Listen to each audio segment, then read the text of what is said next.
শুভেন্দু অধিকারীর নেতৃত্বাধীন সরকারে নতুন পূর্ণমন্ত্রী হিসেবে দায়িত্ব পেয়েছেন নোয়াপাড়ার বিধায়ক অর্জুন সিং। মন্ত্রী হিসেবে শপথ নেওয়ার পরেই নোয়াপাড়া জুড়ে জনতার দরবার করেন মন্ত্রী অর্জুন সিং। পরে গারুলিয়া পৌরসভার সন্নিকটে বিধায়ক কার্যালয়ে জনতার কথা শুনতে আসেন তিনি। তাকে ঘিরে সাধারণ মানুষের আগ্রহ ছিল যথেষ্ট চোখে পড়ার মতো। পূর্বতন সরকারের নানান দুর্নীতির কথা রীতিমতো ক্ষুব্ধ মন্ত্রী নিজেও। কাউন্সিলর দলীয় নেতাদের বিরুদ্ধে এফআইআর দায়ের করার নির্দেশ দেন তিনি। সংবাদ মাধ্যমের মুখোমুখি হয়ে তিনি জানান, তৃণমূল সরকারের দুর্নীতি আজ মানুষ তুলে ধরছে, প্রত্যেকের বিরুদ্ধে ব্যবস্থা নেওয়া হবে।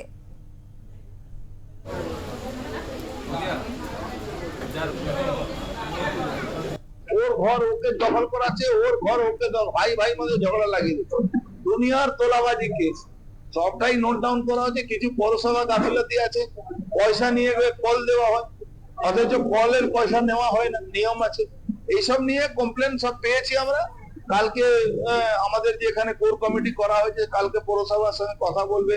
সুনীল সিং আছে, আমাদের ওই ধনঞ্জয় আছে, আরো 3 জন আছে, এরা গিয়ে কথা বলবে। কথা বলার পরে একটা মামলা, পৌরসভা মামলাটা শর্ট আউট করা, আইনানুগ ব্যবস্থা নেওয়া হবে।